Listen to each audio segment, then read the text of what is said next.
새벽빛 묵상 고린도전서 1장 10절에서 17절. 피에르 부르디에는 취향은 분류하고 그 취향이 분류하는 사람 자신들도 분류한다고 했습니다. 취향과 코드가 맞는 사람들끼리 뭉치는 것은 어떻게 보면 자연스러운 일이겠죠. 그런데 때로는 그것이 단지 구별짓기가 아니라 분열의 이유가 되기도 합니다.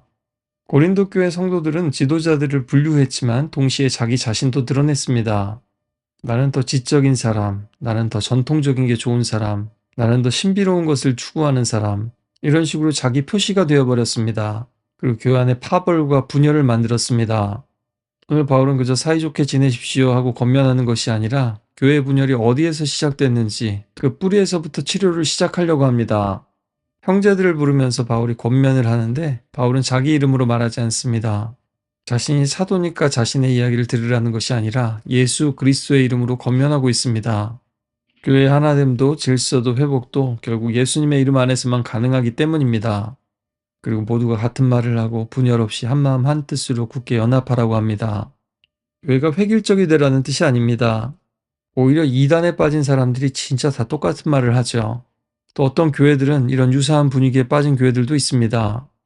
또 진정한 의미에서의 제자훈련이 아니라 어제 바울이 말한 진정한 사귐이 아니라 교회의 프로그램이 만들어낸 그리스도인들의 모습도 이와 같습니다. 따라서 교회 안에는 다양성도 있고요. 각자의 개성도 있어야 합니다. 문제는 그저 다른 게 아니라 구별짓고 편가르기가 되었다라는 겁니다. 바울은 너희 가운데 다툼이 있다라는 것을 글로의 집 사람들을 통해서 들었다고 구체적으로 명시합니다. 막연한 소문이나 루머가 아니라 구체적인 보고를 받은 상태에서 이 문제를 목회적으로 다룹니다. 그 다툼의 내용은 어떤 이들은 나는 바울에게, 나는 아볼로에게, 나는 게바에게, 나는 그리스도에게 속했다라는 겁니다. 지도자를 따르고 존중하는 것은 아름다운 일이죠. 그러나 사실 이것은 분열이 되고 자기 편 만들기가 되어버렸습니다. 최근에 사회학 연구를 보면요. 사람들은 자기가 속한 집단을 더 긍정적으로 구별하고요. 비슷한 생각을 가진 사람들끼리 토론을 하게 되면 같은 방향이면서도 더 극단적으로 흐르게 된다고 합니다. 또 오늘날 자본주의에 물든 현대교회와도 닮은 점이 많습니다.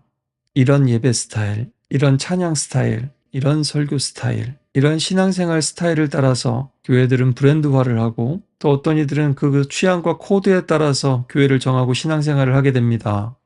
이렇게 고린도 교회도 지도자들의 은사나 스타일이나 출신 배경을 중심으로 나뉘어 버린 겁니다. 심지어 나는 그리스도에게 라는 구호조차 내가 더 낫다라는 신앙적 우월의식을 드러내고 있다는 겁니다. 교회 안에서조차 예수님의 이름보다 사람들의 이름이 더 중요해지기 시작한 겁니다. 복음 그 자체보다 내가 속한 그룹이 더 중요해진 겁니다. 예수님의 몸보다 내 편이 더 소중해진 겁니다. 바울은 세 개의 질문을 던지는데요. 모두가 다 아니요, 그거 아닙니다 라고 대답할 수밖에 없는 질문들입니다. 그리스도께서 어떻게 해서 나뉘었느냐? 바울이 너희를 위해서 십자가에 못 박혔느냐? 너희가 바울의 이름으로 세례를 받았느냐? 너무나 당연해서 대답조차 필요 없는 질문입니다. 그러나 그들은 그 당연한 것을 당연히 여기지 않았습니다. 그들은 나눌 수 없는 것을 나눌 수 있는 것처럼 구분하면서 살고 있었습니다. 십자가에 못 박히지 않은 사람을 마치 구원자인 것처럼 높이고 있었습니다. 나는 예수님 것입니다. 나는 예수님께 속했습니다 하고 받은 세례를 마치 자기에게 세례를 준 사람에게 속한 것처럼 하고 있었습니다. 이것이 오늘날에도 큰 유혹입니다. 예수님을 믿는다고 하면서도 실제로는 사람 중심으로 움직일 수 있는 거죠. 우리는 하나입니다 라고 말하면서도 실제로는 취향과 스타일과 배경과 출신에 따라서 선을 긋는 것이죠. 그래서 교회 안의 이 분열은 단순히 인간관계 문제가 아닙니다. 그리스도께서 어찌 나뉘었냐라고 말하는 것은 이들의 행동은 결국 예수님의 몸을 찢는 것과 같은 행동이라는 겁니다. 교회는 사람이 만들고 사람들이 모은 공동체가 아닙니다. 교회는 십자가에 못 박히신 한 분의 몸이고 우리는 그 지체들입니다. 세례는 회개와 구원과 부활의 표징인데요. 바울은 내가 그리스도와 가이오 외에는 아무에게도 세례를 베풀지 않은 것을 감사한다고 합니다. 스데바나 집도 세례를 주었지만 그 외에는 기억나지 않는다고 합니다. 많은 영혼이 예수를 믿고 세례를 받으면 이보다 기쁜 일이 없을 텐데요. 지금 여기서는 반어적으로 가르쳐주고 있는 겁니다.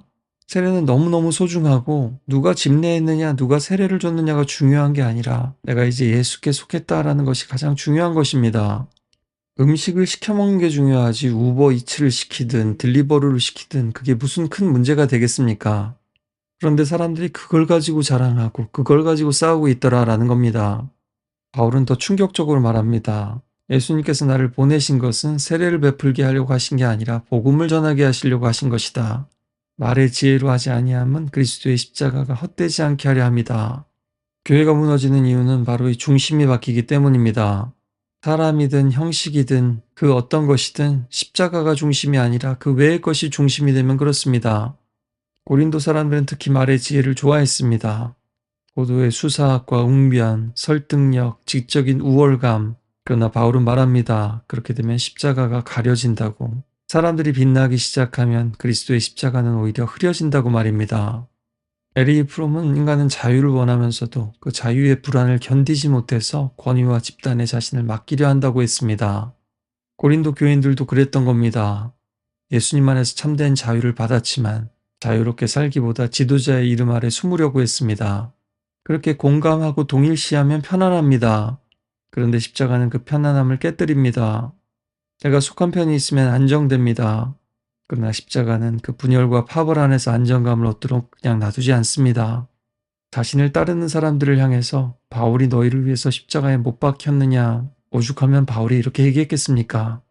다시 한번요. 교회 안에서도 신앙생활에서도 호불호나 취향이 없다면 거짓말일 겁니다. 그런데 그것이 처음에는 뭉치자가 됐지만 나중에는 끼리끼리가 되고 또 다른 소외와 분열을 낳을 수 있다는 것을 우리가 교회 안에서 꼭 기억해야 합니다. 오늘 바울이 굉장히 현실적인 문제를 이야기하고 있듯이요. 그래도 교회에서 가장 실제적인 것부터 하나씩 하나씩 실천해 나가기를 원합니다.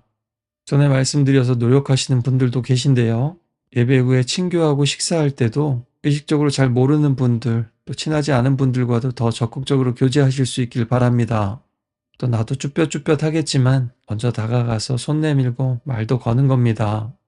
또 무엇보다도 그리스도를 더 적극적으로 나눌 수 있는 우리의 예배와 모임과 사역 가운데 말 한마디를 더 떼고 발걸음 한 번을 더 떼실 수 있기를 바랍니다. 그럴 때 우리 예수님과 또 우리 서로서로 교제하게 하신 하나님은 미쁘시도다. 우리도 찬양하게 될 겁니다. 오늘도 이 시간도 기도로 하나 되었으면 좋겠습니다. 교회 공동체의 사역을 위해서 또 우리 지체들을 위해서 또 우리 어린이들도 완전히 치유되고 강건해질 수 있도록 함께 기도해 주시길 바랍니다.